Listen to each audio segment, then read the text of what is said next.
with the Prime Minister and the President, and again roundtables, and then all the different structures. And we have engaged with the many ones who have here. I remember even the COG, during Dr. Nanok's time, we did have a lot of engagement and hope we can continue to engage through that. In terms of our manifesto, Your Excellency, we are looking at 5 thematic areas, and I know they are not new. They are areas we've engaged with you before. The first one is powering jobs and wealth and inclusive wealth creation. The second one is deepening social transformation to bridge inequalities. The third one is enhancing governance and economic stability. The fourth one, investing in cutting-edge innovation and research and development. The fifth one is creating a globally competitive business environment, and I think that was touched on as part of Kenya Daima, and that's why we're here. We're taking that chunk of Kenya Daima and implementing it as the private sector. The private sector is truly the driving force of economic growth, as we all know, wealth formation and job creation in Kenya and the world. And in the short term to medium term, KEPSA will look at coalescing all these efforts highlighted in the private sector economic manifesto to deliver the economic, political, and social pillars of Vision 2030. We have 8 years to Vision 2030, so anything we are doing now has to be 10 times more transformational than we've done before so that we achieve our goals. And how we intend to do it? We do the National Business Agenda. Again, the Deputy President is very aware of that, and we create that in every 5 years. And the Economic Manifesto is part of that. And then we bring the MTPs, which is the medium-term plans of the Vision 2030, the SDGs, and the other private sector development priorities. And that is what the document we use in engaging the government. We play a critical role in inspiring jobs. This is the first pillar priority with their creation, particularly in the digital and circular economies. If there's any areas that we are going to grow jobs, Your Excellency, is in these 2 areas, by seeing how everyone is included. And I will give some examples. Between 2015 and 2019, the number of organizations that had online presence almost doubled. There was also an 87% increase in registered digital organizations. From one of the programs that we run with the Ministry of ICT and e-mobility supported by MasterCard Foundation, we found that in 2021 that already 1.2 million Kenyans are either digital. In 2020, there were over 677,000 people in the digital area. That is a whole $109 billion.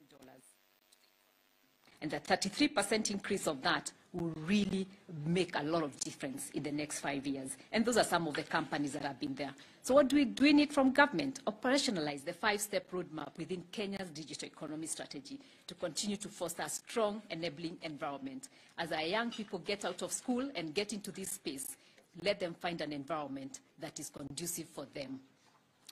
A second part of this is leveraging cluster-based approach to enhance value chains development in productive sectors, which is sector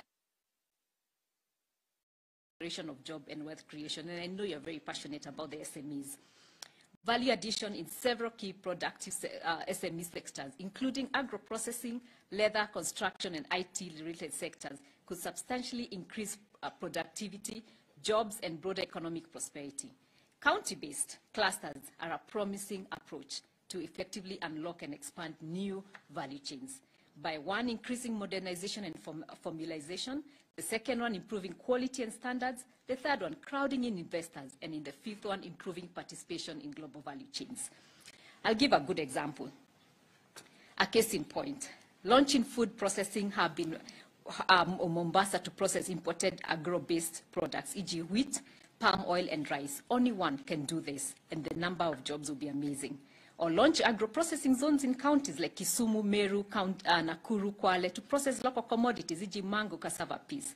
The current percentage of processed agricultural exports, we're lagging behind our neighbors. Uganda is at 34%, Tanzania 24%. Applied this by 2, just 2%, times 2 would add another 110,000 jobs and an additional $600 million in GDP. But it doesn't have to be only 2 times, it can be more.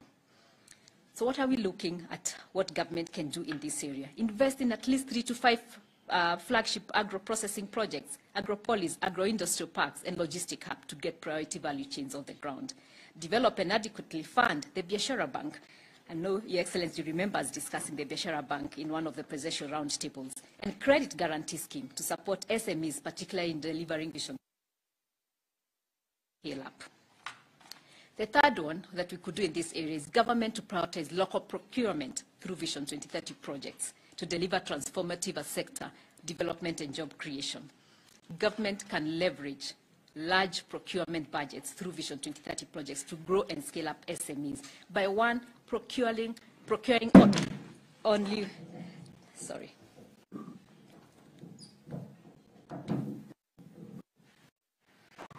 Hope it's okay. Procuring only what is made in Kenya, both by local and foreign organizations. Because today when we say procuring what is in Kenya, we bring in from all countries, Turkey, China, and everywhere else, and call it Kenyan products. And yet those are not Kenyan. And procured what is made in Kenya would really grow this sector. Actualizing supply chain linkages pegged on the 30-40% local content policy in government projects, and ensuring the SMEs are directly engaged substantially in government projects, such as roads, housing, within the value chains of large enterprises who tend to win these contracts. Then we could go into what we would call the demand-driven approach to consumption, which can facilitate rapid growth and formalization of SMEs, leading to increased revenue regeneration for government to offer services. I've given this example before, but let me give it again. For example, in the affordable housing, instead of having one contract being won by one contractor, you can break it down. The big contract can be taken by whoever wins the tender, but we can break it down. People can do doors, hinges, and all, and that can be given to our local people. What does that do? It creates jobs, it creates revenue for these people, it formalizes the SMEs without thinking very hard, because then for them to win that contract, they have a paper they can go to government and get money. But to be able to do that, they have to form a company, and that makes them formalize without us pushing them to formalize. They can access formal financing avenues, e.g. loans. They can increases their disposable income, leading to business growth. And one of those cases is the Kamukunji Juakali association that did that. And today they are a company. They were able to own some of those affordable housing, and they were able to have more disposable income, and then we a project. That way we have grown everyone with one project. So action points to local increased procurement, Treasury to use the local content policy and a Buy Kenya, Build Kenya to fully entrench it in the preference and reservation regulations.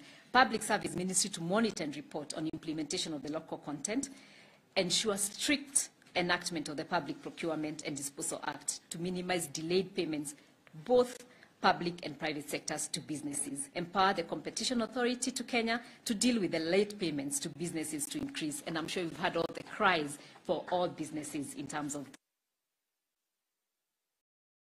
comprehensive social continuous investment in critical interventions. If we are a society, one, can we expand existing social welfare services, also of others, to adequately support Kenyans and reduce reliance on vulnerable nets? This will enable a higher access to social welfare services and enhancing well-being and overall quality of life. Many times we will find people reject development because it's going to get them out of the business or out of work. But if they knew there was a social safety net to hold them as they figure out what next, because much development as we have seen before. And so just having those social services. Provision of adequate access to quality health and education services.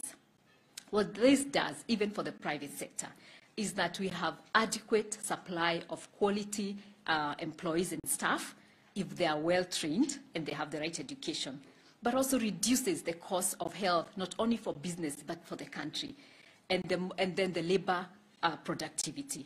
So as much as this is good for the country, if businesses are going to grow, we have to do this. So can we invest and say, what you can find in public sector in terms of education, in terms of health, you can find in public, so that we can close that inequality. Continuous development and investment in the security sector so that it's people-centered and we use digital technologies within security and judicial processes so that we can increase effectiveness and timely delivery of justice, leading to enhanced stability and social cohesion. Development of a reliable public system. We all miss the days of Stagecoach, Kenya Bus, and it's about time that we started facilitating, and so that everyone can be integrated in that. Because what it does, it increases productivity, it increases order, it also increases disposable income due to the lower cost of transport. So today, instead of me employing 3 people, I employ 1, not because I don't want to, but I can't afford.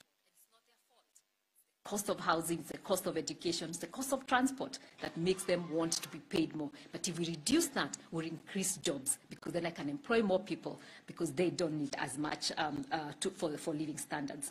Concerted government support to establish modernized markets in all towns and cities for local producers and vendors with access to social amenities.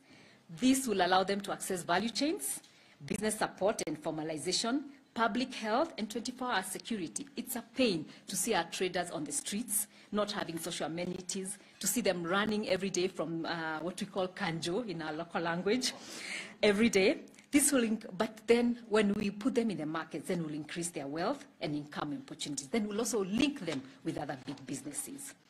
And the third one is enhancing governance and economic stability, which will improve public services and investor confidence. Poor governance and corruption stifle economic and social development, which contributes to reduced inefficiencies of businesses and the economy at large.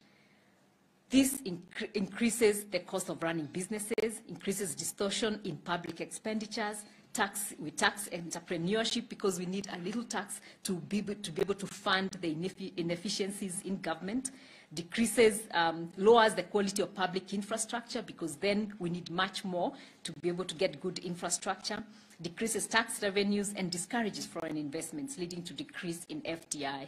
And as a country, when we look at the region, we're actually still lagging behind in terms of FDI from our neighbors, and we need to look at that. Kenya state corporations face challenges in both their financial performance and operational efficiencies.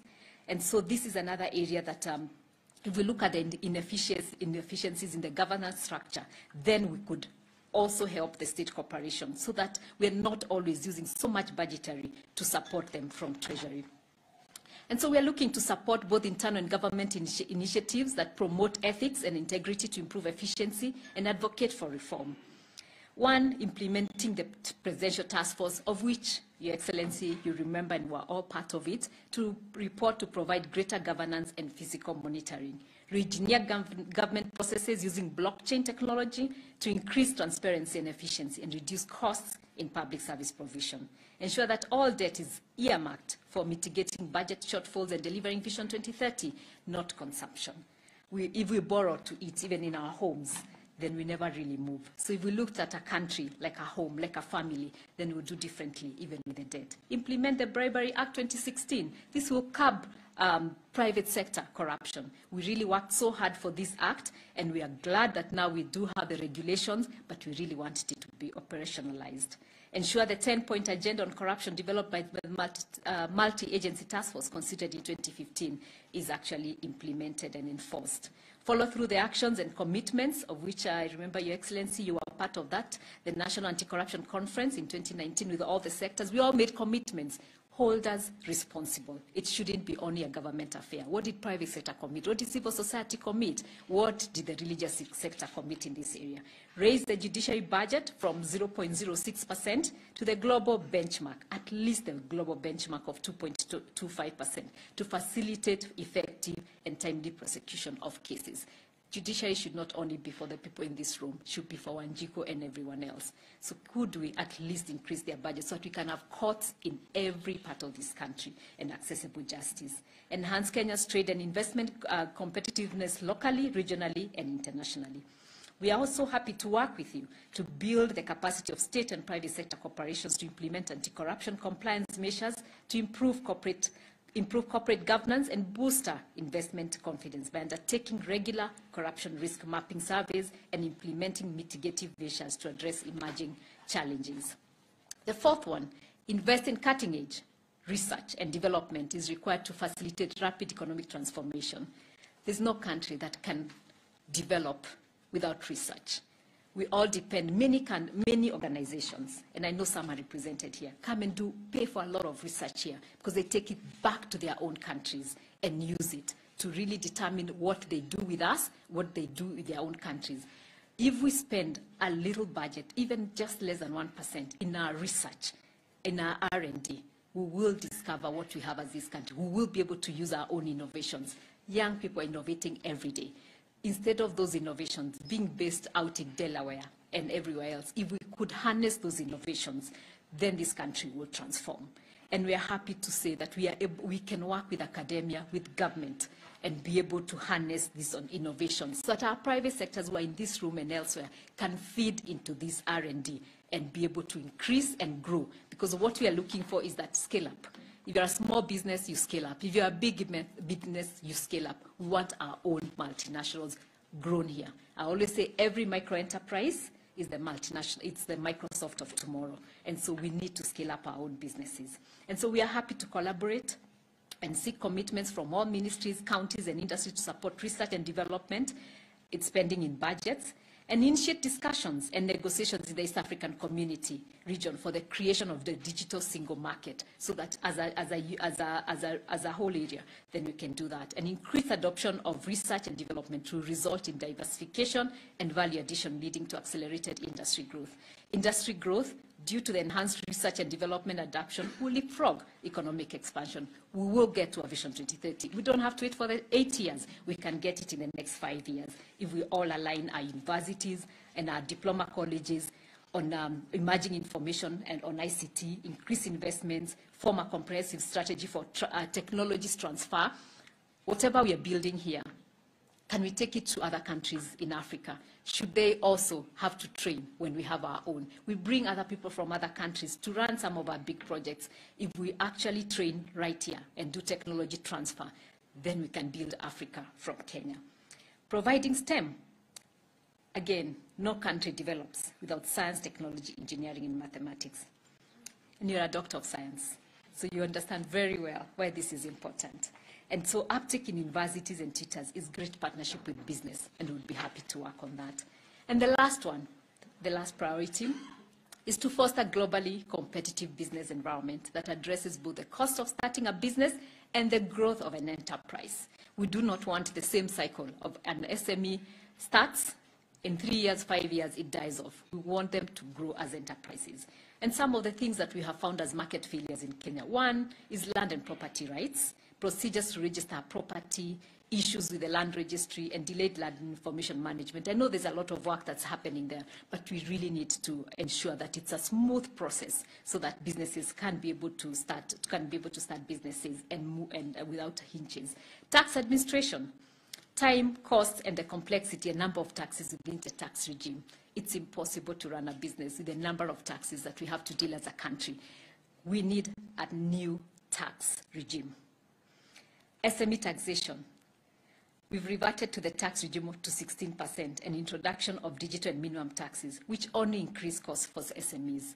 Again, for SMEs, can we start with a simple tax or at least a grace period and say, if you start a business in this area, this is your grace period. In this area, it's your grace period. And then we grow from there. Because once businesses grow, government will have the revenue it needs. Starting a business, despite improvements, Kenya's doing business ranking on registration. Starting the business is still poor compared to our regional best performers. Business licensing, permits, and inspections. In 2006, we did a guillotine of licenses. They're all back. So it's about time again we went back. Otherwise, we'll continue to kill our businesses or remain small. There's no reason why 80% of our businesses are SMEs, but they only contribute less than 30% of our GDP.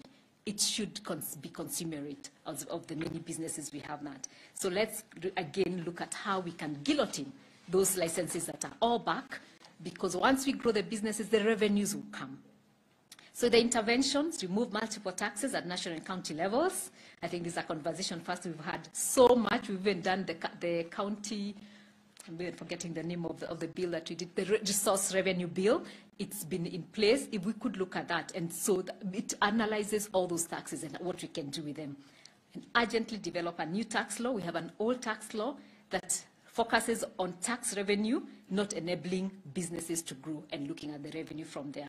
enhance enforcement of tax evasion regulation by using PIN numbers to track evaders, so that we expand that space, so that we are not only going for a few. We're not looking here and we see Vimal or we see Flora and we know where their businesses are and we go for them. There are many who are doing similar businesses, but they are not in a tax bracket. Develop a new policy to remove VAT refunds. It's been cumbersome. I know you remember these conversations many times under the roundtables about VAT refunds. And we've been having a conversation with KRA, and even for them, they are ready to say, can we think of something else that's different so that we remove the issue of refunds? Formulate a simple tax for SMEs, as I mentioned, so that we stimulate growth and enhance compliance. What will this do? We'll have increased enterprise growth, we'll have increased revenues, we'll have increased jobs and wealth creation, and we'll have increased compliance, and we'll stop having Kanjo and NMS and everyone else running around for SMEs. So with that, the few things that we have, more of the interventions that we have to do in this is, again, turn regulators to business enablers. Many times we are always running around with NEMA and everyone else because they police instead of enable. And we know there are always bad potatoes, but let's pick the bad potatoes without policing everyone and merge those with similar mandates. We have so many regulators that have similar mandates. If we could merge them, that will really reduce the cost for government and the cost for compliance. Reduce the licenses to one business license, increase investment in renewable energy. We're doing well as a country. We're at 90% of renewable and green energy. To get to 100%, the 10%, we can, by the national determined commitments, there's so little that we need to do, but to make a difference for us, even as we committed in COP26. Create a Ministry of Economy. There are countries that, many countries have this, because how do we bring all these efforts together? Because we realize they're all being done by different areas, so that we focus on planning, development, strategy for economic transformation, and consolidate government policy on economic development. This will improve investor confidence. This is local and foreign investors. An SME needs to feel confident that I can invest in this country and grow. And then we'll increase access to markets, both local and international, because we'll have dealt with some of those issues. Thank you very much. And now it's my great pleasure to invite Your Excellency, Honorable Dr. William Ruto, to also share some of his aspirations. You've heard from us as a private sector what we are looking towards, and we know this is a great country. We've done so much. There's more we can do. Also, as we look at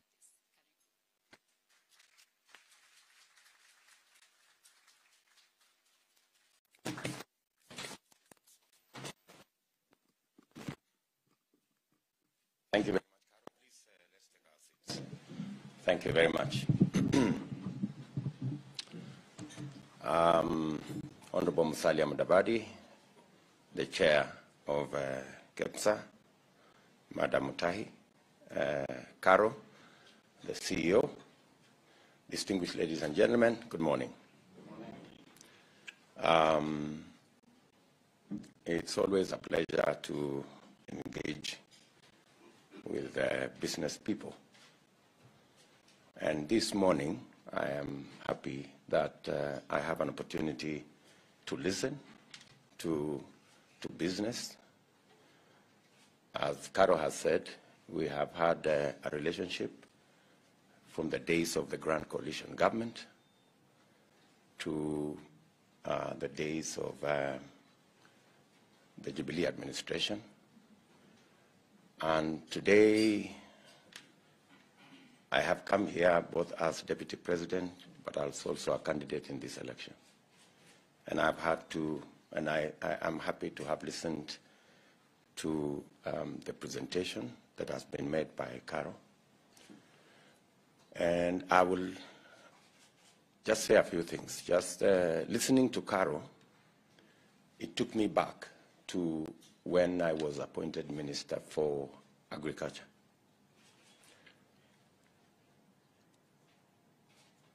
When I went to the Ministry of Agriculture in 2008, I found that the things that need to be done are already in government books,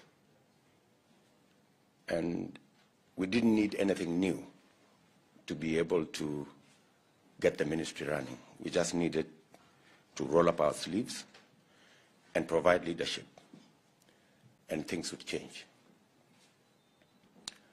And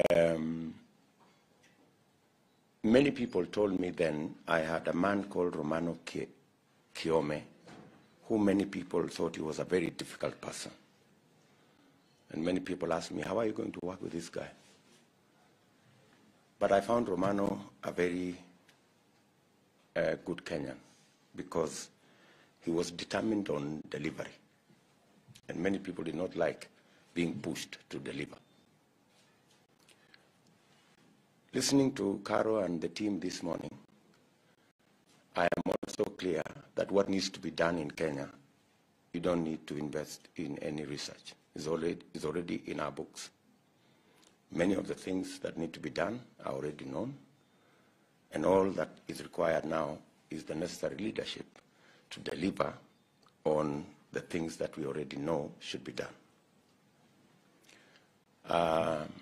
And that is what this election is going to be about.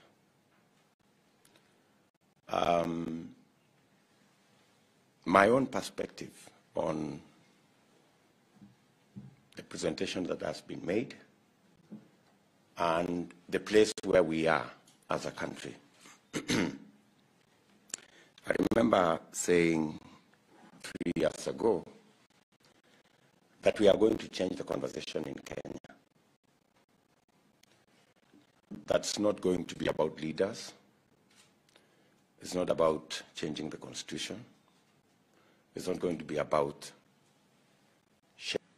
but it's going to be about the people. It's not going to be about changing the constitution. It's going to be about changing the economy. It's not going to be about sharing power. It's going to be about how to empower the citizens of our country. And that's where we are today. We have pushed the conversation in the political space to the place where we are today. We are discussing the economy.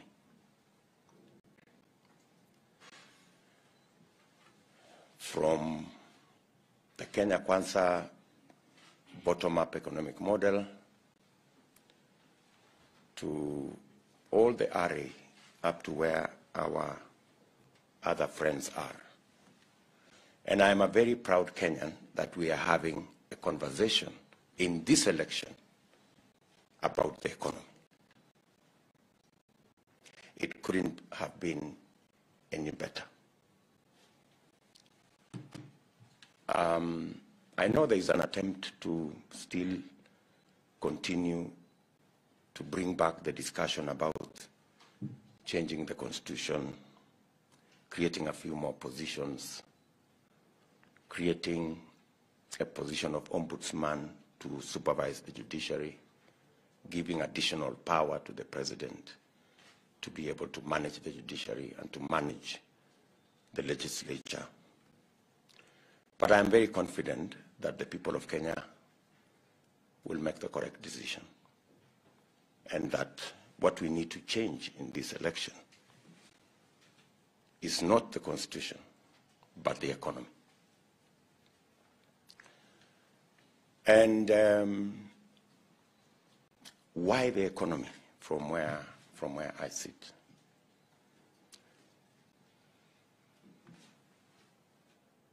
The way to move Kenya to the next level, as has been ably articulated by Caro, is how to relook at the whole spectrum of our economy. From the Kenya Kwanza perspective, we believe that the first step towards everything you have said here is how to capitalize the private sector.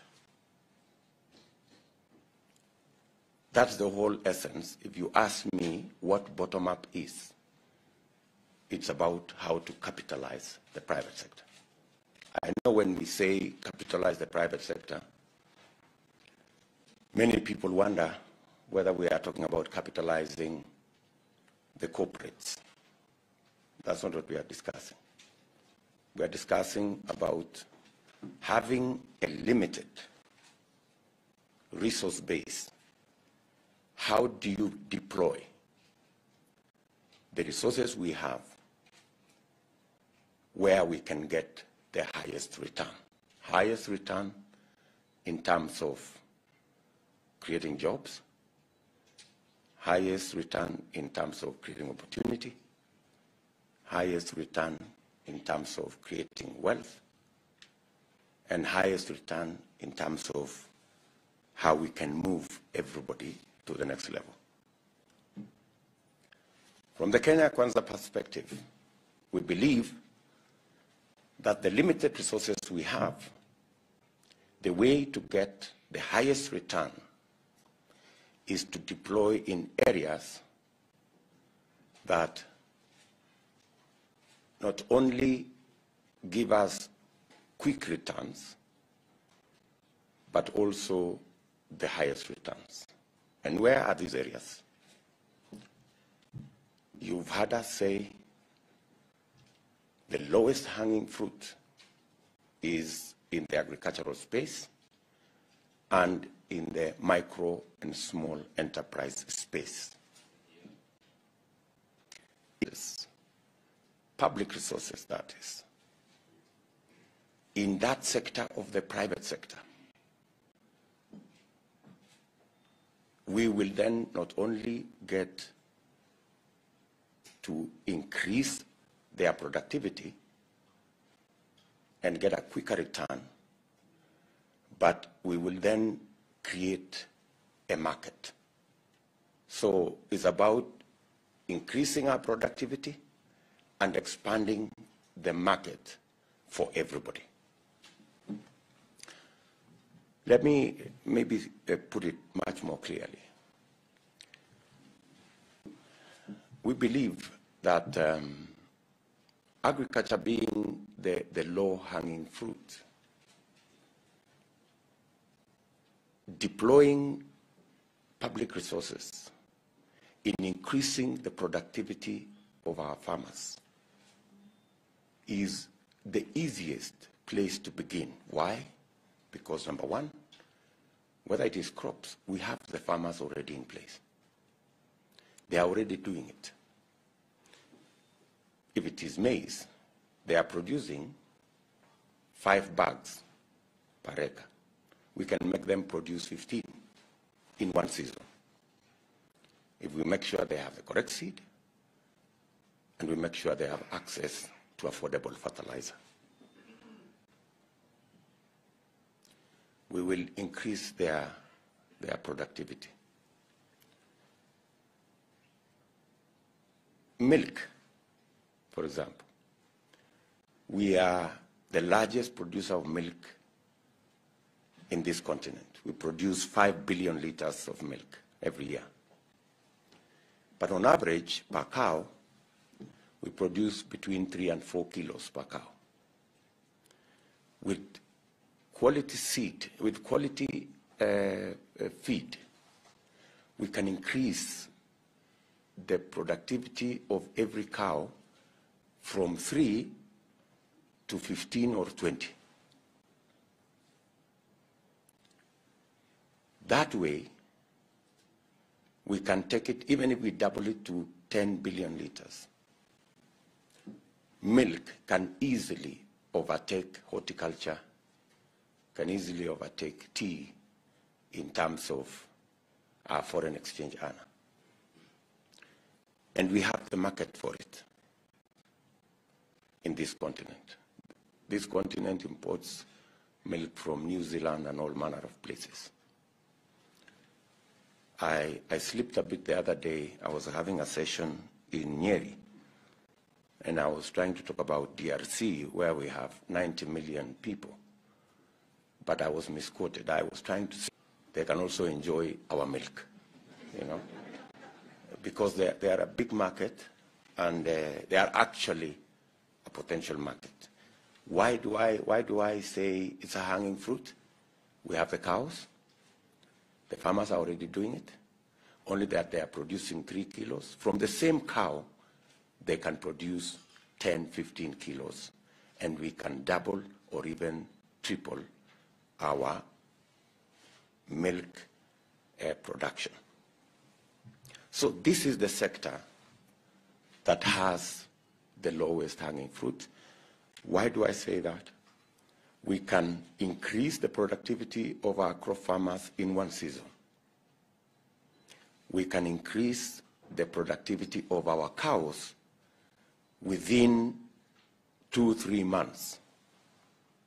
So that's the place, in our opinion, where if you invest, if you deploy, the problem with that space is capital. They don't have the money to do it.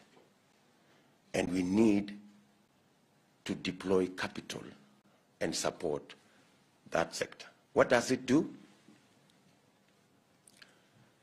We have close to 6 million.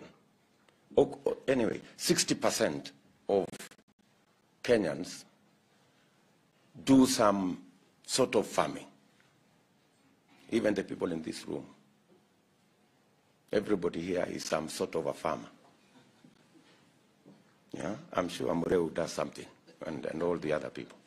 So that's where the bigger portion of our population is, and we can, if we enhance the productivity of that sector, we will also expand the market for everybody.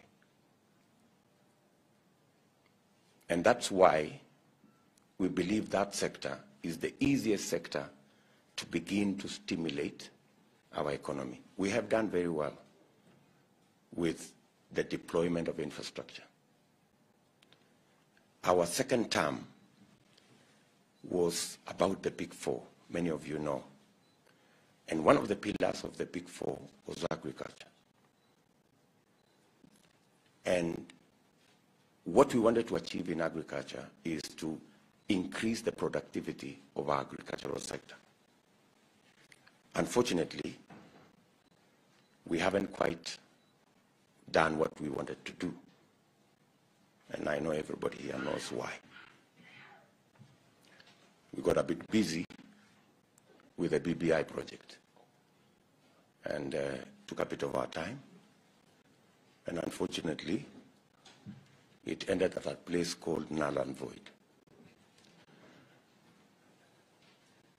That is the sector that can give us quick returns. Number two, we also believe that the small and micro space, as Carol has said here, is another place where we have opportunity.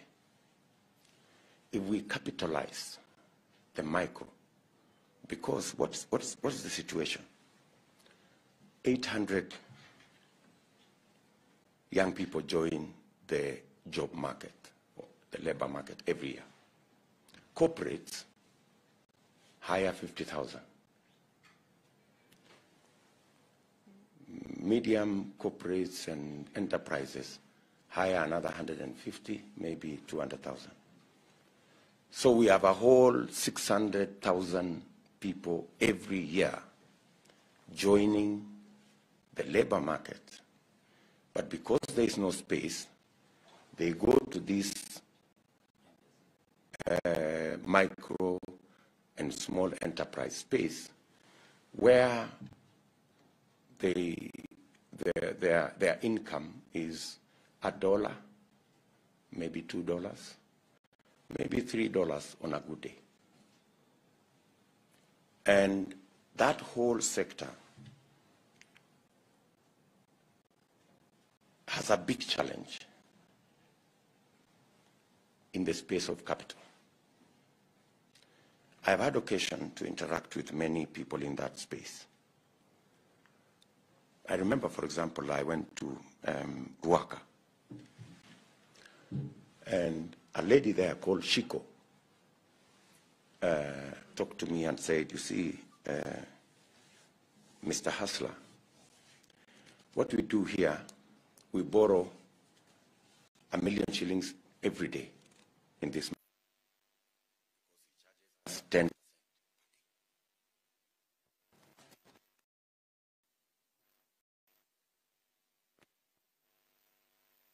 Why?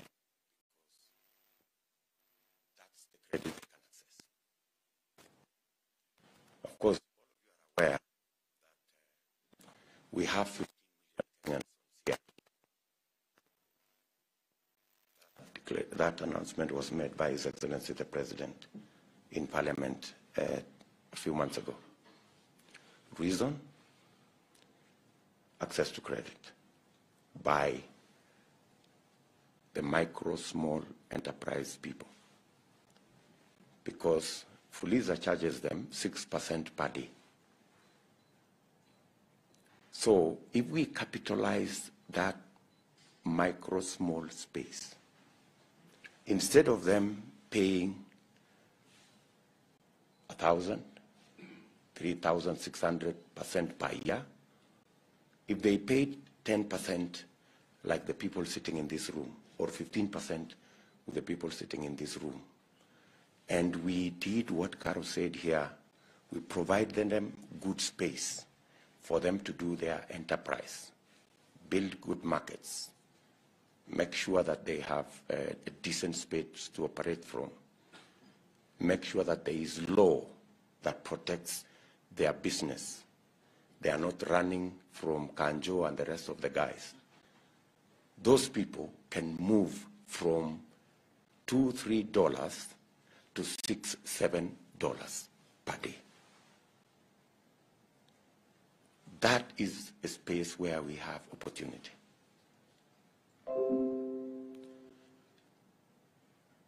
What does that do? Putting a little money in those two areas, because we have limited resources. You know, we have limited resources, and if you have limited resources, you deploy them in the place where you have the quickest and possibly the highest return. We've discussed the Biashara Bank forever. Yeah, that's why I have said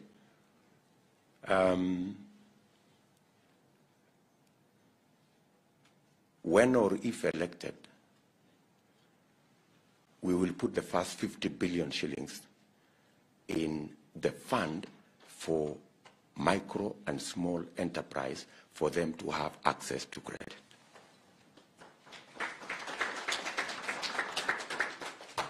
And we will continue until we saturate the absorption in that space. Just by access to credit, they can increase their incomes by at least $2 every day, because access to credit consumes that much from the people in that sector.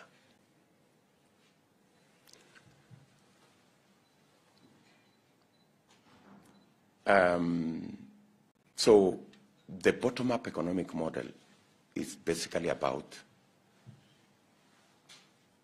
access to capital in the private sector, expanding the market, and making sure that if all the farmers increase their productivity, they will be a market for the people in the corporate world. If we make sure that the 80%, Caro said, of the people in the micro and small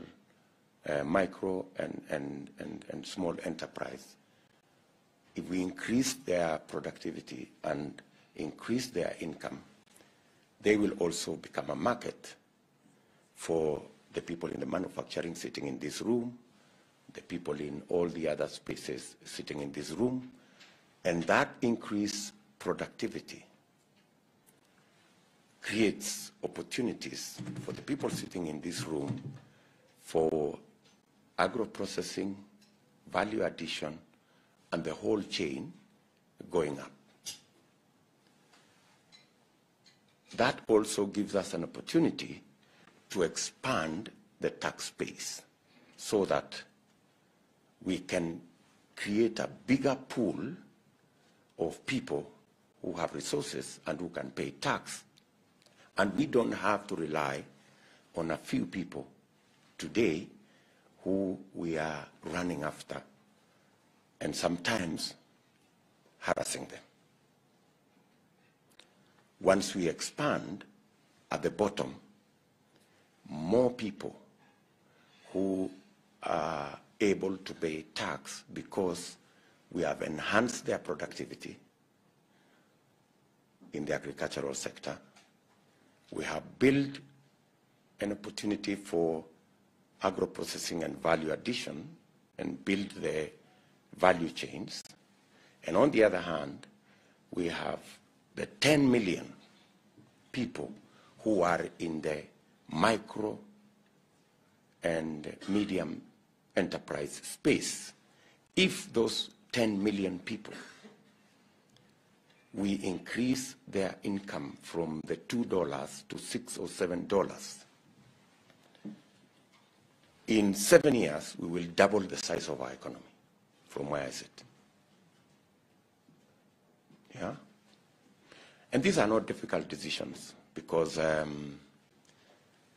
have served in government and I know how decisions can actually change our whole country. I say so because when we came into office in 2013, we made very simple decisions. For example, what you guys are talking about, the infrastructure in the country. How did we build more roads with the same amount of money? We changed the building code. Today, we have 3 different categories of roads. We have the trunk roads, they are built to a different standard. We have the state construction roads, they are built to a different standard. We have the low volume roads that we have built to a different standard. We just needed to change the road building regulations. And where we were building a kilometer at 80 million, when it went to low volume, we are building it at 20 million. So for 1 kilometer, we could be able to build 4 kilometers with the same resources. So I'm just telling you that to give you the possibilities if we made the right decision.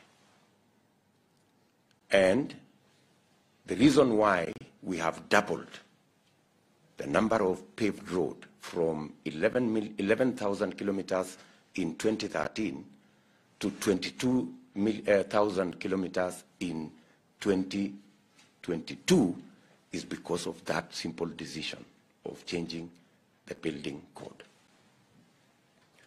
Let me give you another example. How did we build, or how did we connect more people to electricity? In 2013, when we came into office, we had 2.3 million people connected to electricity. Today, we have 8.7 million people connected to electricity. How? We again changed the connection model. You require to pay 70,000 before you are connected in 2013. Today, we connect everybody for free, and we have built in a small percentage into your monthly bill to cover the cost of the 70,000 over a period of 7 years. So that's how we have managed to expand. So what am I trying to say? I'm trying to say what is required in Kenya is the person to make the simple decisions to move our country to the next level. And that is what we will provide in Kenya Kwanza. We have the experience for it, and we have the capacity to make those decisions. I wish we had not started the BBI story.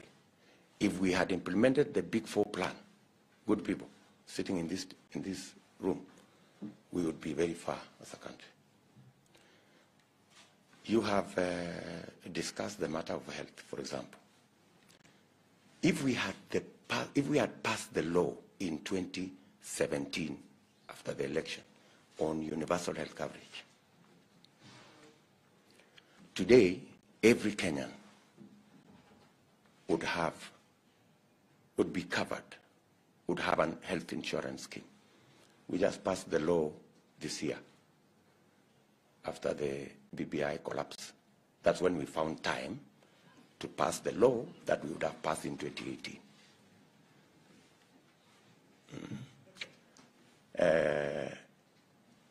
It's never too late to make the right decision anyway. So we've passed the law, and now we are rolling out the new rates, which are, I think there's a bit of discussion, which is good and it is healthy, where everybody now will pay a percentage of their income.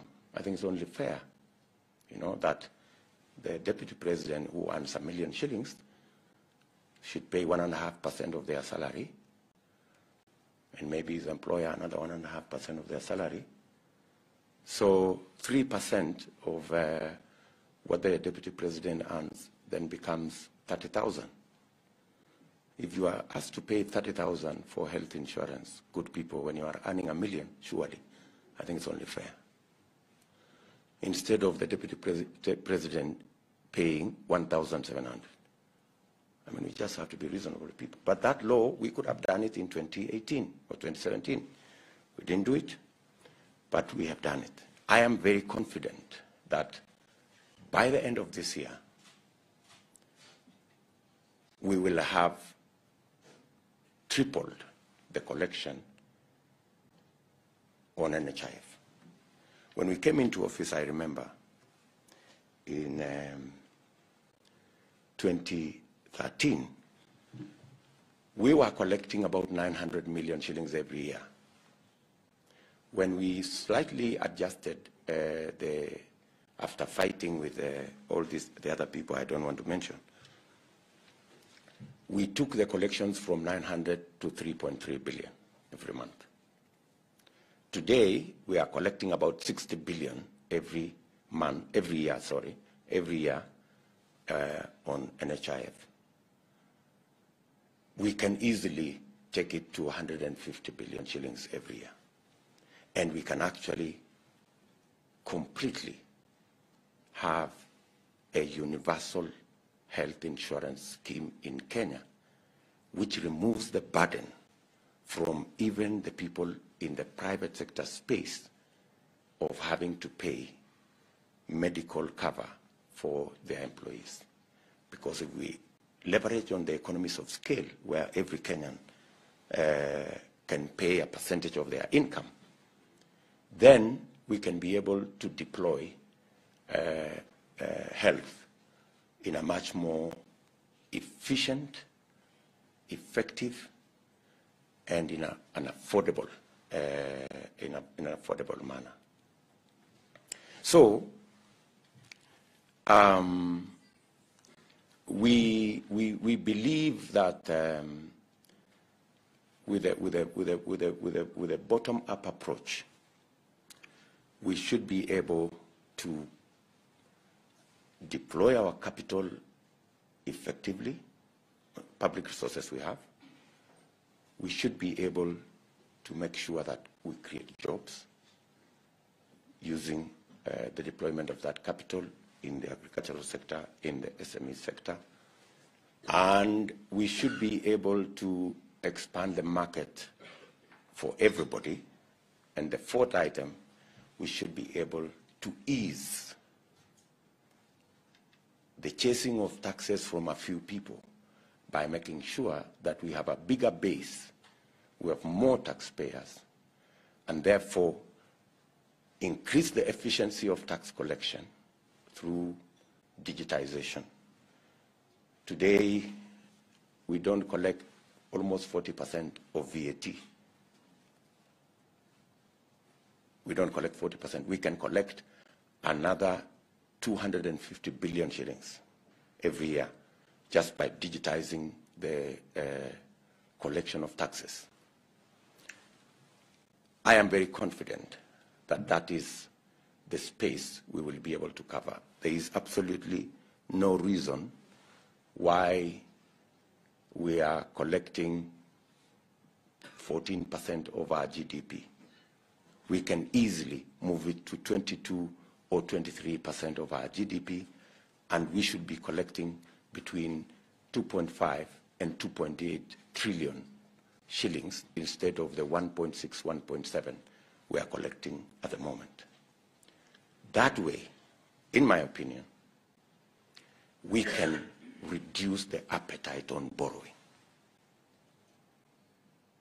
We can reduce the appetite on borrowing, and we can begin the journey to build and run our affairs more on our taxes and less on borrowing. But it starts with the bottom. Let me say two things so that I can conclude my remarks.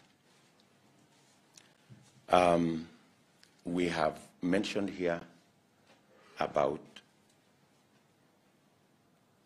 creating jobs using increasing productivity in our agricultural sector, building on agro-processing, building on value addition to create jobs, and that chain.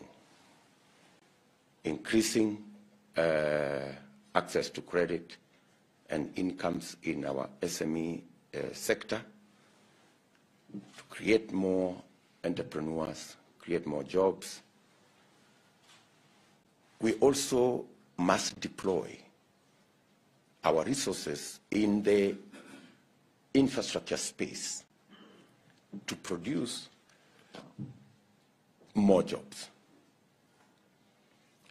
When we sat down with experts, they told us the easiest place to create more jobs is in the housing space. And that's why one of our pillars of the Big Four was housing. The housing pillar was not about houses. It was about jobs. Houses were a byproduct. The real space we were looking for there is jobs. All we needed to do is to provide an off-take mechanism under the housing, by creating a housing fund. It is still pending. The housing fund challenge is still pending. It's a very small, there's a very small thing we need to do in that space. And we will unlock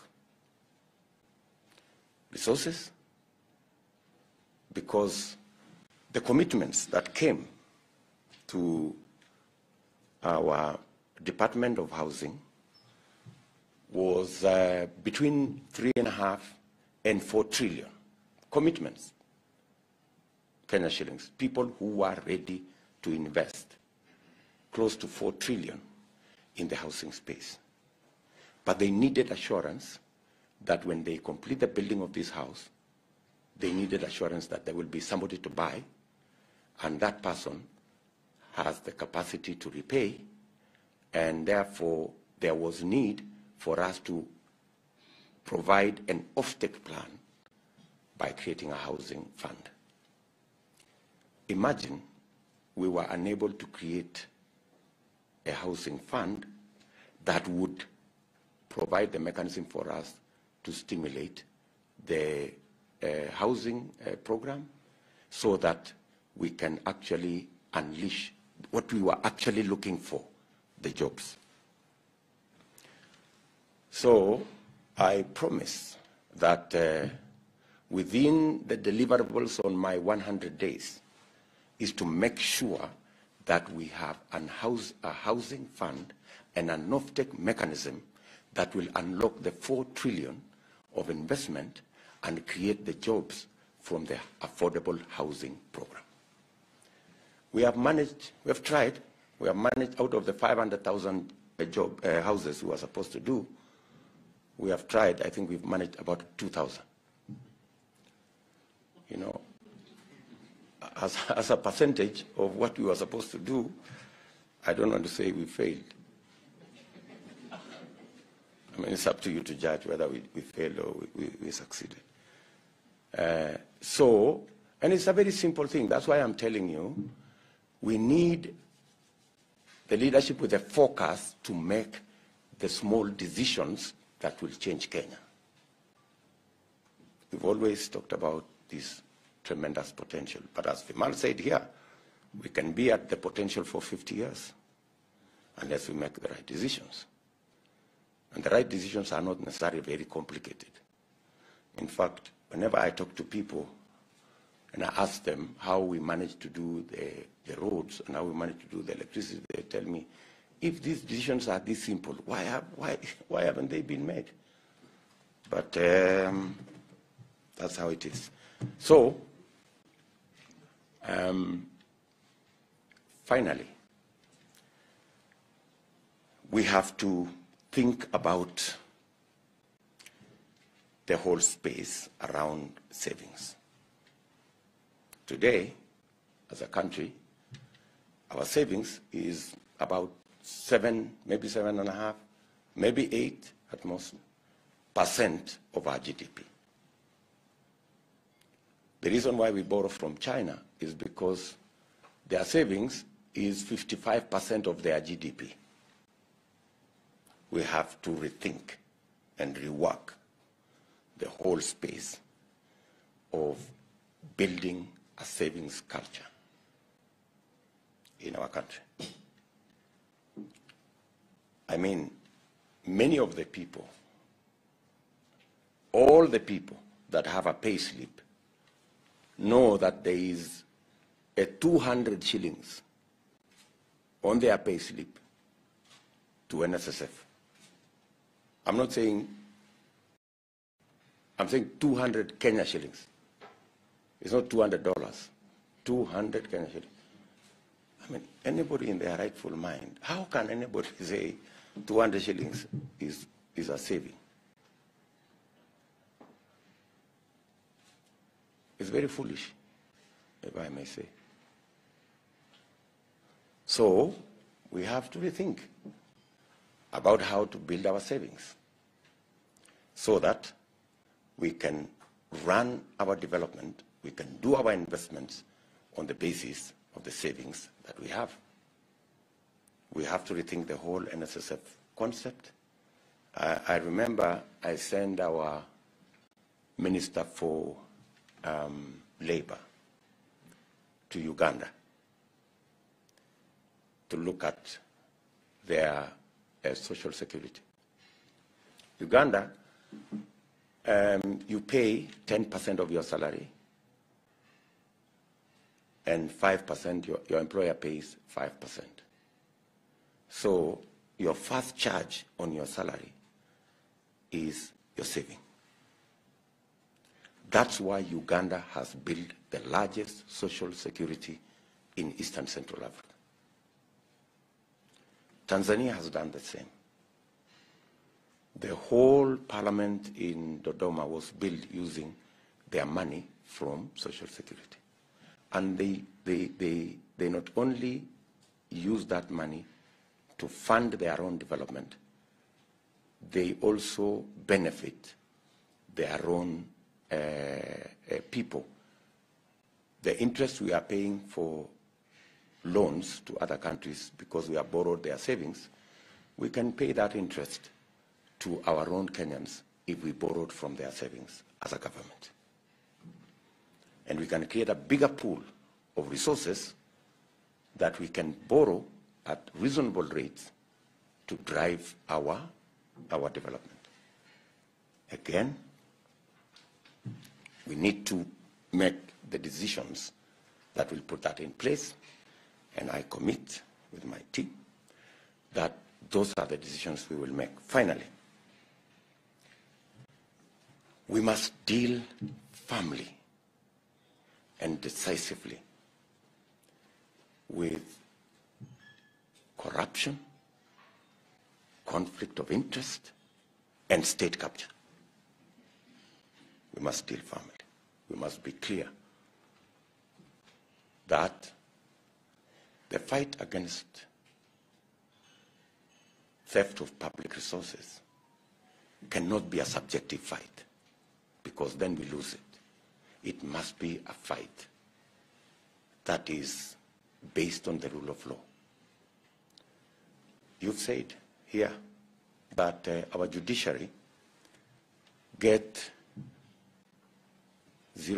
I saw your number, 0.6% of the budget. The standard worldwide is 2.25 of our budget. That's why disputes in the business space take forever. That's why corruption cases take forever. And therefore, justice delayed become justice denied. We must operationalize the judiciary fund. And I will operationalize the judiciary fund day one. That is the first signature that I will put. So that we can free the judiciary to discharge its mandate. So that the judiciary can deal with disputes. So that the judiciary can deal firmly, decisively with corruption cases. I do not understand how anybody in their right senses, instead of operationalizing the judiciary fund and getting the judiciary to discharge its mandate independently, anybody could be imagining that you need an ombudsman appointed by the executive to supervise the judiciary so that the judiciary become subjective to the executive. It is madness. Anybody saying that we need to change the law so that the judiciary can now operate not independently but supervised by the executive is taking us, I don't know in which direction. Number two, the entire criminal justice system, because the office of the IG is an independent office in the Constitution, independence must include financial independence. If you do not have financial independence, your independence is meaningless. If you still have to depend on money from the office of the president to run an independent office of the IG and the DCI and the rest of it, we are told he who pays the piper calls the tune. That's why we have all these cases. There is a legitimate concern that the office of the DCI has been weaponized not to discharge the mandate it has in the Constitution, but is being used as a weapon to fight the people you don't like. So, day one, I will sign the instrument to appoint an accounting officer in the office of the IG so that their budget is no longer in the office of the president, their budget goes to the office of the IG, and they have financial independence, and they can go after whatever crook they want, they can go after whatever criminal they have without seeking permission from any person who is paying their bills.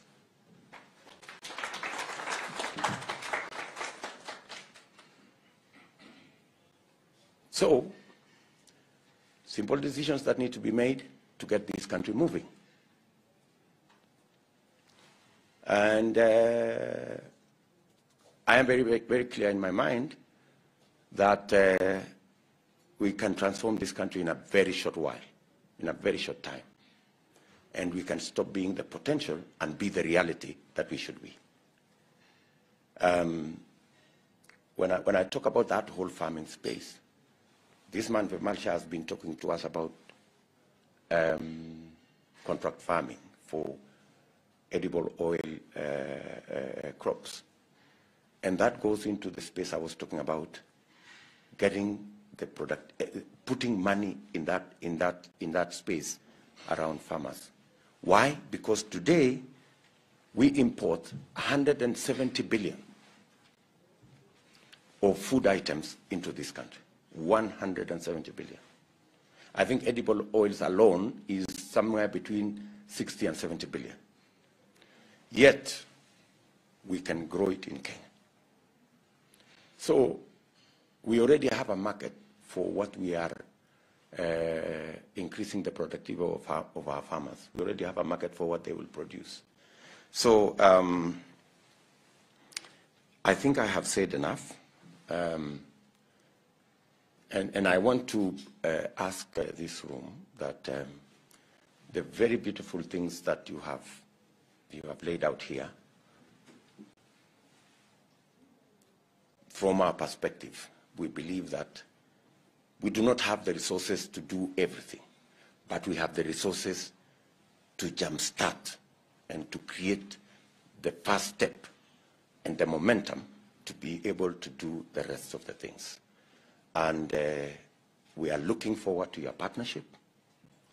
I am looking forward to working with you so that we can make these decisions together, and we can all expand our tax base.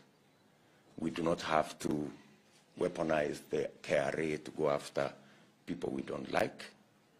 We can get the KRA to professionally collect taxes so that we can fund our development and fund our progress, and make sure that we have a nation that leaves nobody behind, and we have prosperity that is shared by the 50 million people in our country. I thank you.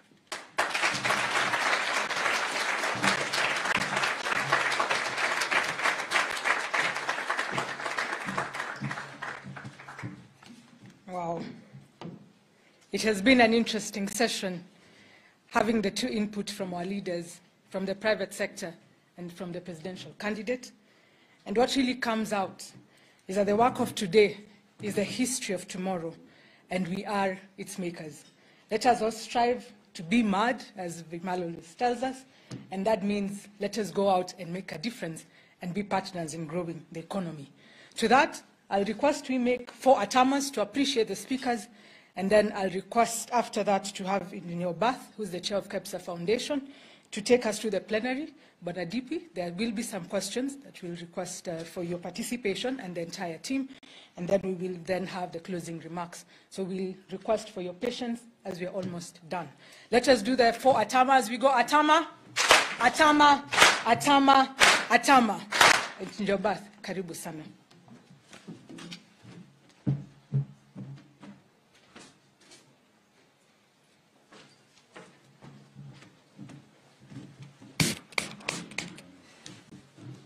Thank you very much, Your Excellency, Deputy President, for the words that you've given us.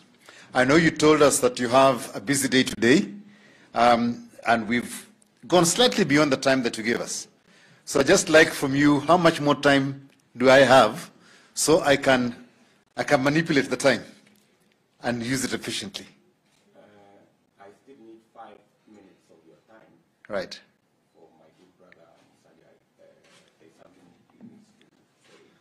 Okay. And then maybe another 10, 15 minutes max. Good. Okay.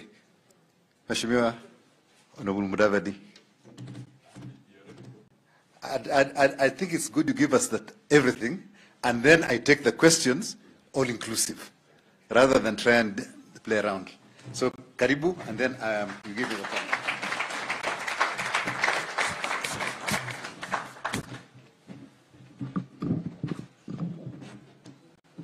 Thanks, Abab, Mr. Deputy President, and the KEPSA team and leadership. Good morning. Actually, I don't have too much to say because I believe the Deputy President has given a fairly broad perspective of what we think and what we hope we can do together with yourselves and other players in our economy. But let me just reiterate that we definitely want an economy that works for all. That is the important thing. A few days ago, the DP came out with this phrase, I think it was at his delegates conference, that it is not bottom versus up. It is bottom up. All right, so I think that message should sink. That in this process, this dialogue that we are engaging in, we are not trying to create a division between the cadres of our economic players. We want to try and create a synergy that will make sure that we work in harmony, big or small, slender or broad. That is important. We need to work together. We need to prioritize our resource allocation, and I think that has come out very, very clearly. We have seen that sometimes we deploy our resources where they're not properly utilized. We want to create the institutions that are recognized as essential to function. He has talked of the IG. We want to be able to say that can the real IG step forward? Because right now, if you say you want the IG to step forward, who actually steps forward? These are the questions that we need to ask ourselves. Is the Auditor General properly funded? What was this magic figure in the budget that the Office of the Auditor General gets 3 billion? The EACC gets 3 billion. The Director of Public Prosecution gets 3 billion. The DCI was up to a little bit, about 6 billion. And then the judiciary, the figure has constantly stood at about 15 billion. Right? So what was the rationale that all these entities that are involved in the criminal justice system or in the justice system have a standard figure? If you ask, would you say that there's a basis for it? If you go to court, you'll find it very difficult to win a case if the Auditor General's report is not complete, especially when it involves public resources. But you ask the Auditor General today, for the last several years, the figure allocated to that office has just been about 3 billion Kenya shillings. Let's look at the pending issues around delays of county governments in terms of doing their audit reports, the 47 of them. Then look at the parastatal sector, what has happened. So clearly, our hands are full, and we want to be able to say that as Kenya Kwanza, we are ready to partner with you and partner with other Kenyans so that we can make these steps. Let us move forward and be able to change the situation. We have seen a decline of the cooperative movement in this country. You will remember how powerful this entity was when we talk of the savings culture and what we can do. You really can come across a situation where you say that that sector has grown from what it was much earlier. So we have challenges, and we want to reach a stage where if you call a public rally in Nairobi on a weekday, we want to be in a situation where you'll have a problem getting people to attend your public rally. That is what we want to see. But right now, you know what it takes. Sometimes you don't even have to call it. You just have to make it a small appearance. And you become a movie star in a given area. And this reflects the number of people who are out there who need jobs. And that is why we say Kenya Kwanza. It's not really about expansion the leadership and so forth. Let us move away from guaranteeing leaders jobs. Let us guarantee Kenyans jobs.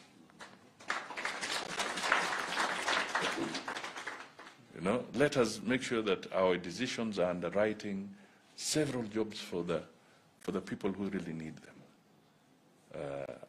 out there. We believe we have a package that we can offer to the people of Kenya. We want to have strong democratic institutions. We want a strong financial system that works. We want a private sector that is happy to partner with the government and the people of Kenya. You are not the opposition, plain and simple. The private sector is not the opposition. So we must stop treating them as an opposition. We must treat them as partners. We must really open that dialogue window with yourselves and other Kenyans. So as I stand here, working jointly with the chief hustler, as they call him, because it was something that I meditated upon, because we had reached a stage where we are beginning to criminalize relationships.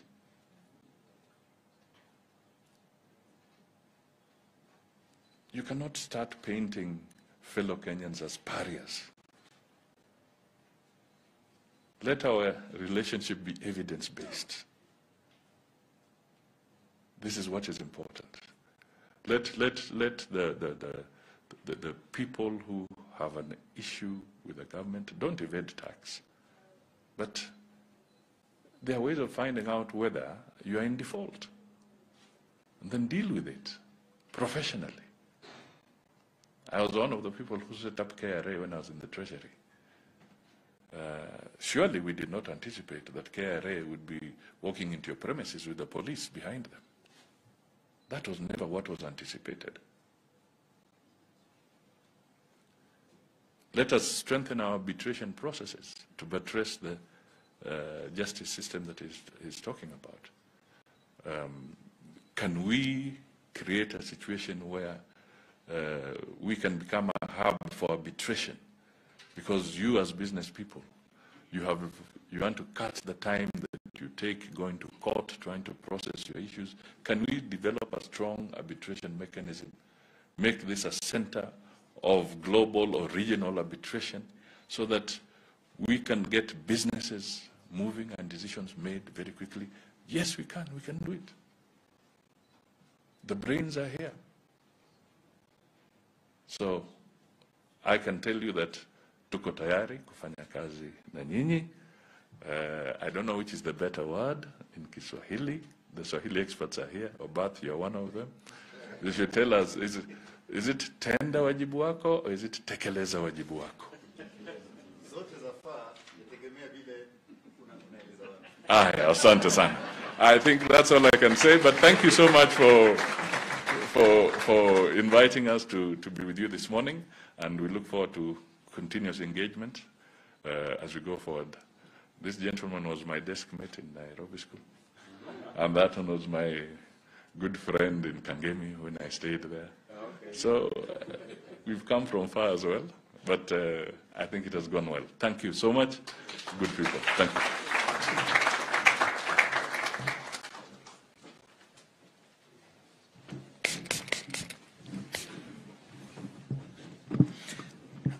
Right, I shall make this as brief as we did the last time. Let me ask my technology people to get working. As we did the last time, we shall put up Menti. Please bring out your mobile phones. Please bring out your mobile phones. And I will start the question and answer session once it is up. So on the screen, you will see any other questions. It's a free-flowing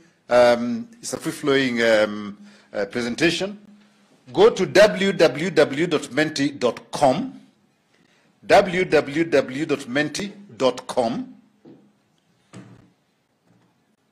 and once you're on that page, enter the code 9523-4413. And when you submit it, you will get a screen that asks any other questions. And I will put my name so that you know that it works, but then you please put your questions. So I will just put my name, Obath, and then I'll submit. And you can do several times. You can do several questions. So you see, it appears, but you don't know who put it down. You know it is me because it's my name. Currently, there's only one person registered. I can see that in the bottom corner. But as more of you register, we shall be able to tell how engaged you are all here. This room was put up to accommodate roughly 90 people. So I expect to see 90 names on there, the number 90, and people participating. So if you can please put your questions, and Your Excellency, we will share all these questions with your team so you get a feel of what it is that was happening in the room. So, yeah, they begin to come now. But this is only 6 people. You can continue adding questions as you go on. But in the traditional sense, I will allow 3 questions live. So those who have questions they would like to ask, please put your hands up, and I hope you catch my eye, and I'll also make sure it is gender. There's one man here, one lady there, 2, a gentleman 3, and a lady 4. Let me leave it at that because I know you don't have the time for live questions, but please continue putting your questions on Menti. It's been removed. I don't know why. But if we could have the microphone to go around, the 4 questions, please. Roving mic. We'll start off with question 1, which was here. And please make it a question, not a lecture. A lot of people like saying, by the way, there's all this that has happened, and by the time it comes to the question, it's 3 minutes. So please, you have 1 minute precisely to do your question. Mr. Mreo. Thank you very much. I'll not even talk about the protocols, but thank you very much, Mr. Deputy President. You're a farmer, Your Excellency, and you know the cow that produces most milk is the one that you feed first. Everybody has talked about the SME space. I double up as the chairman of the Micro and Small Enterprise Authority and also Economic Diplomacy Sector Board. And we have talked about a sector that employs 80% of this country's workforce. Is not a sector you can ignore. It's that cow that you need. So my request is, I have 3 requests. One is if your government can create a specific ministry that looks after this sector. Because for a long time we are all in a pool looking for resources that are scarce. Secondly, Your Excellency, is we offer incentives to foreign investors, but we don't offer any incentives to the local investors. And your local investors are the SMEs themselves. They're the manufacturers, they're the ones who actually... You spent a minute talking. What is your question? Yeah, no, I'm making a statement. I request... No, we are asking questions. Please stick to a question. We don't have time. Right. His Excellency has got places to go. He has given us his time. So ask your question, please. My question is your third order, executive order, going to resource the micro and small enterprise authority so that there are funds, as you have seen? If you have signed the first 2 orders, can you make the third one, the SME authority, funding? Thank you. Okay, good. Second question was over there. Thank you. Please introduce yourself so that they know where you're coming from.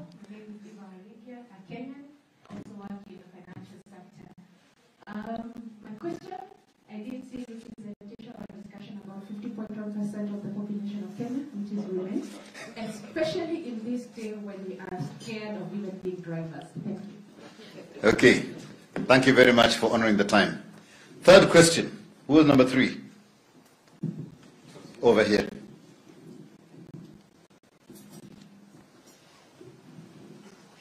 Your Excellency, good morning. Nick Nesbitt. A quick question, if you could give us some insight into decision making. A lot of people have said that it's difficult to get things moving in Kenya because we are too democratic. And as CEOs, we look at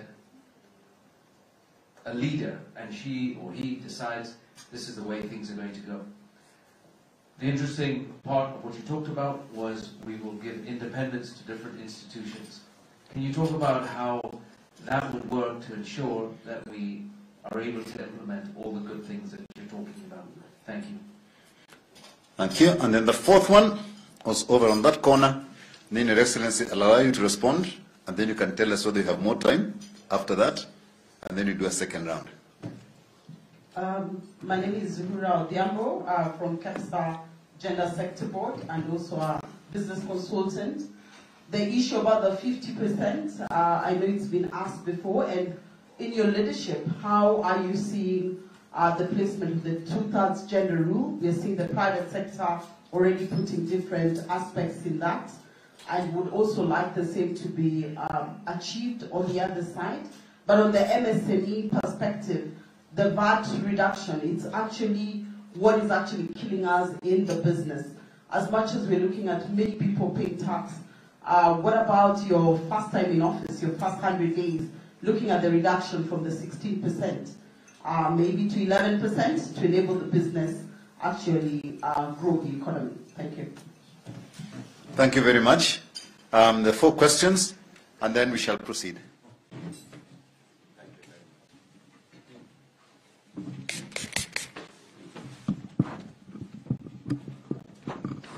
Thank you very much.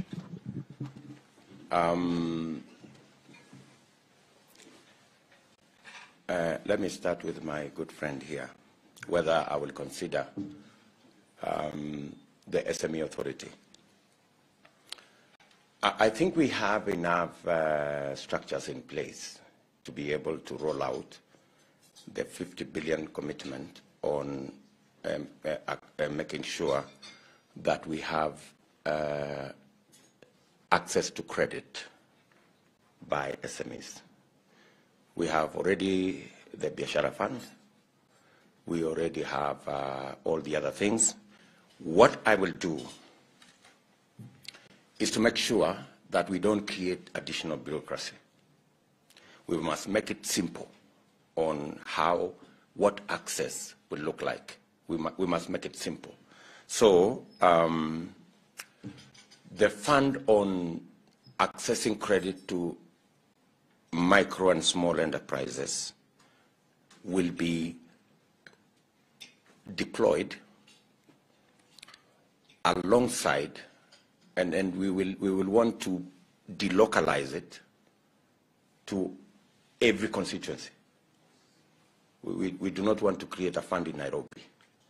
And in fact, my commitment to the public is that we will delocalize it to every ward, in fact not constituency, to every ward, so that there is a funding mechanism in every ward. I had a discussion with President Museveni, and he runs a very effective fund called Prosperity Fund,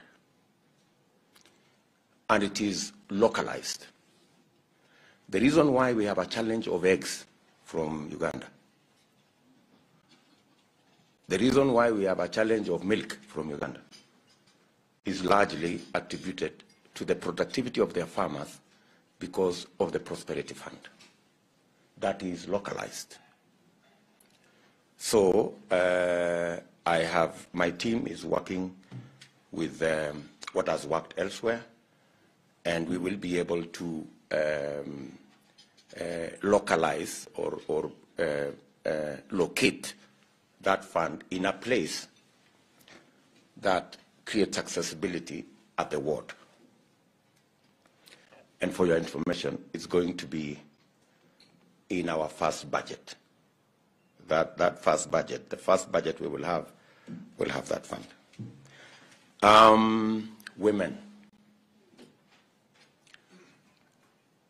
The people, in fact, if you heard me, the example I gave is about a lady called Shiro. Many of the people who have no access to credit are women.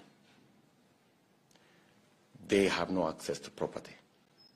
They have no access, and primarily these are the movers and shakers at the bottom of the pyramid, whether it is in agriculture or in our SME sector. And if there are the largest beneficiaries of our bottom-up economic plan is women. That's at a business level. At the level of the two-thirds gender that we have all been working on, if there is one place I will support the changing of the Constitution, is on the two-thirds gender rule. That is the place I will accept for us to change the Constitution.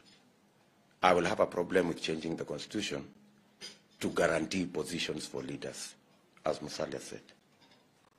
If there is a guarantee, we must give.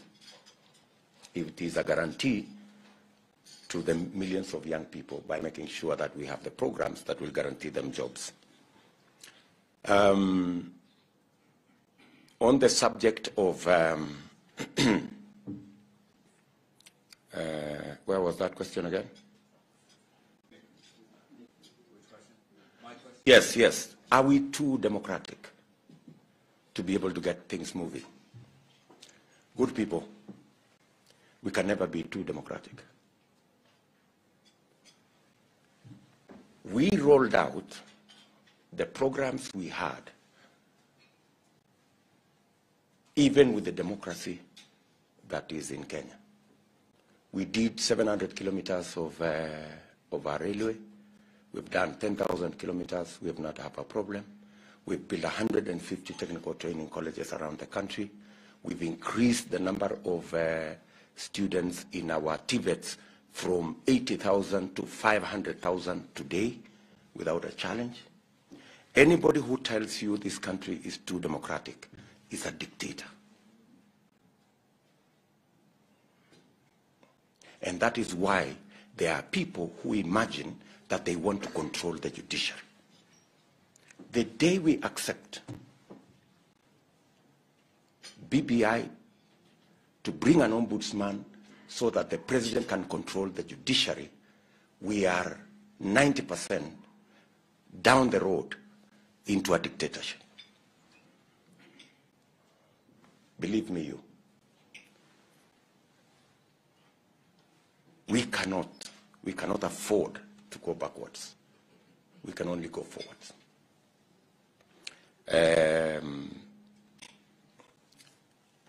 Working with, there is wisdom in having independent institutions so that we can have a system of checks and balances that creates accountability. Nobody should sell you the story of a benevolent dictator. There is nothing called a benevolent dictator. A dictator is a dictator.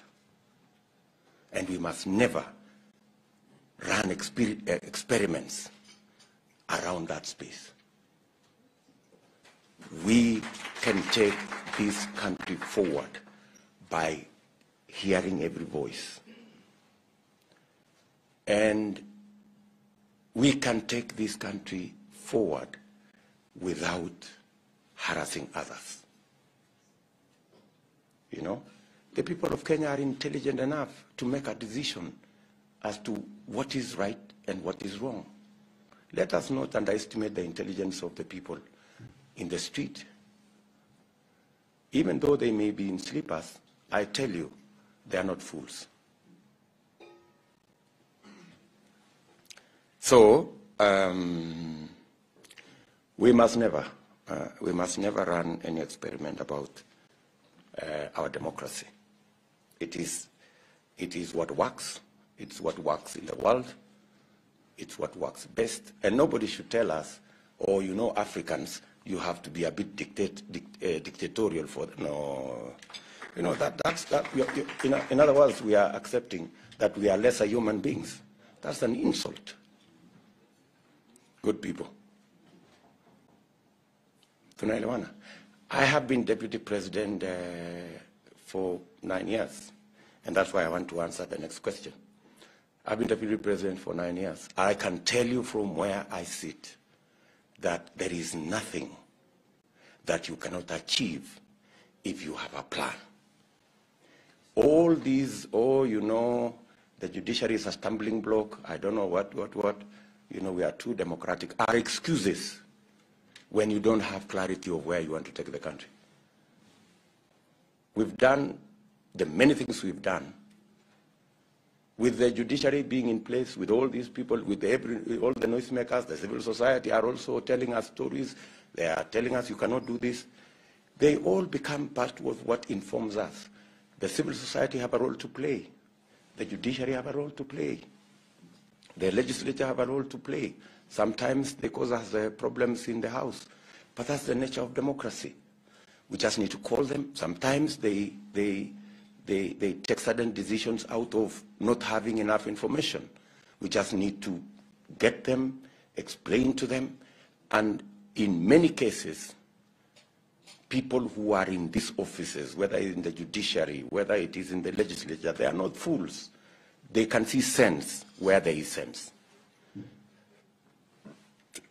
Let me, I see somebody has asked me here, you have been in leadership for decades.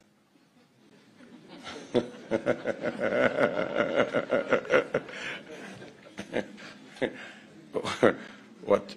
Can you go to that place where this gentleman is going? He's going to come up later. Eh? The question was, yeah. You've been in leadership for decades. Yes. What will you do that you are not able to do? Yeah, good. I have been in leadership, yes. And my track record speaks for itself. I became member of parliament for Eldoret North. If you go to Eldoret North today, I have an outstanding track record from the people of Eldoret North. I challenge you to go and ask them my track record as member of parliament. I was Minister for Higher Education. My record at the Ministry of Higher Education, although it was brief, is, let me just tell you two. Number one, when I went to the Ministry of Higher Education, I found that for 15 years, you had to wait for 2 years to be able to go to college. I worked with the sectors in that ministry, and within 1 year, we had eliminated the backlog. You finish college this year, by June or July, you are in university. Number two, I worked with them on making sure that we re-engineer our education. The reason why today we have 500,000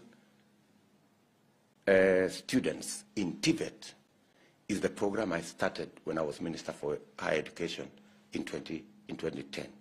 Because when I went to Ministry of Higher Education, the audit that I was given as a minister is that we have huge gaps in skills and competences, whether it was the technical skills, plumbers, electricians, technologists. And I said then at the ministry, why are we continuing to do the same thing?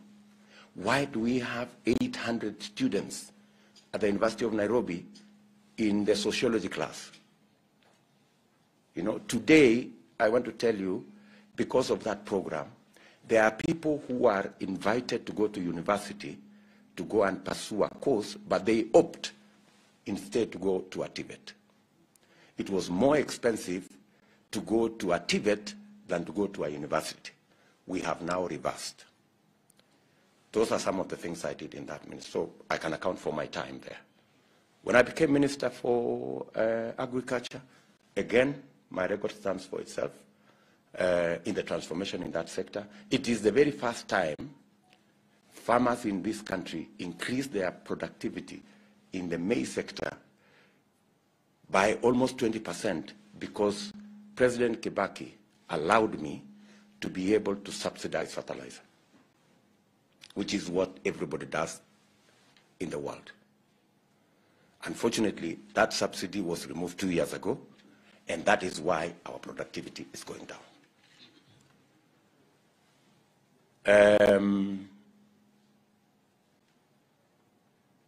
I have been deputy president. I can account for my time. In our first term, I am the person who sat down with Michael Kamau, our CS, an engineer, Mosonic. And it is on my table in Karen that we changed the building code. And that's how we have delivered the 10,000 kilometers. It was on my table in Karen that we sat down with Charles Keter and Engineer Kamau, that we worked on changing the model of connection of electricity. And that's why today we have 8.7 million Kenyans connected to electricity, because we changed the model. It was on in my table in my office that I sat down with Governor Mahmoud, who was then the chairman of NHIF, that we worked on changing the contributions to NHIF that made it possible for us to move from 900 million to 3.3 billion. And that is part of the transformation that the Jubilee administration can actually roll out. In fact, is going to be the legacy of President Uhuru Kenyatta. Unfortunately, I didn't have the same opportunity to work on the Big Four. When my good boss said that he needed to do things differently, and through Executive Order number 1, decided to change the people who could help him to deliver on the Big Four, I don't want to say, what happened. If I had the opportunity to still help President Uhuru Kenyatta deliver on the Big Four, this country would be different. I am very confident. We would be having a housing program. We would not be having 2,000 houses. We would possibly, even if it is on the lower side, we would be thinking of 50, 60, maybe 100,000 houses by this year. We would be looking at an agricultural sector that has better productivity than we have today. I promise you that we would have delivered fully on our universal health coverage. So, we developed the Big Four together. Unfortunately, I didn't have the opportunity to assist in delivery of that program. And so, I believe I have the skills and the passion and the ability to make the right commitments and work with, build teams that can change this country. I have a track record of doing it. I believe given an opportunity, I can do it even better at another level.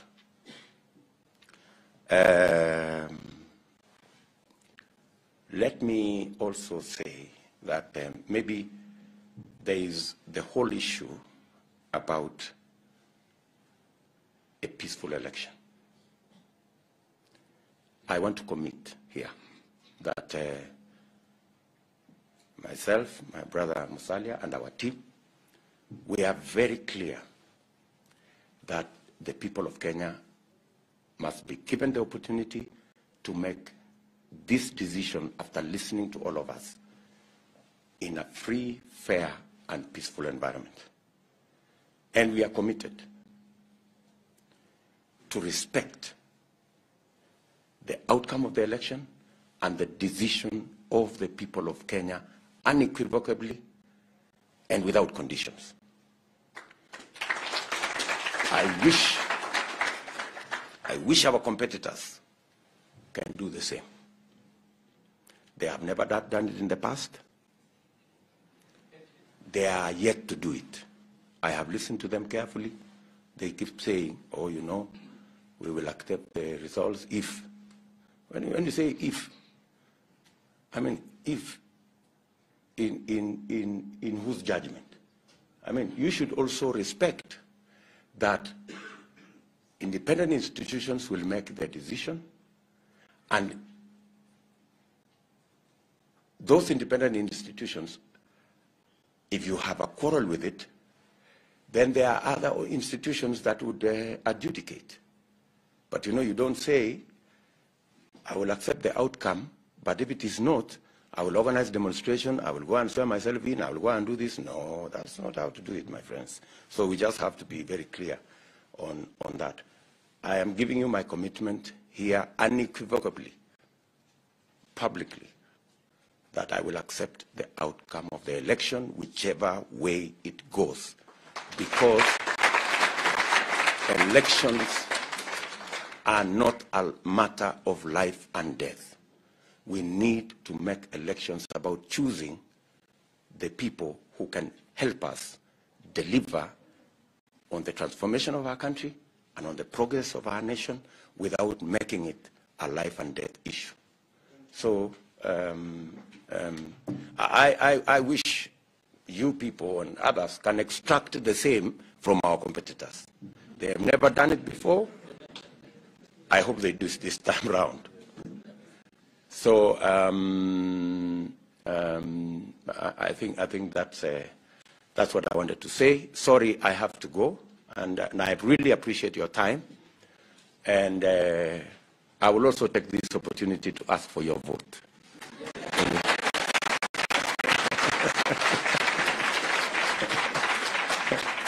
Thank you very much, and God bless you.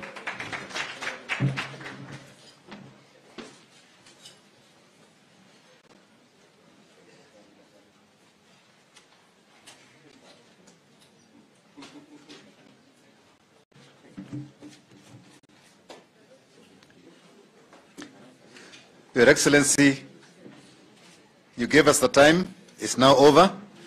All these questions that are written here, that's why you had this going, will be shared with your team, so you understand the mood in the room, and at least you're able to respond to them in terms of what you do rather than giving us direct response. And on behalf of everybody gathered here, the whole of the business community, and all the people who are part of Mkenya Daima, I would like to sincerely thank you, Your Excellency, and your team for affording us the time today for us to be able to have a dialogue on what the business community expects out of your government as and when, because we are working as partners together as opposed to what was being talked about earlier, that the business community is the opposition. We are not. We are part of being together with you. So thank you very much, and we wish you your best, all the best in your engagements from today forward. Thank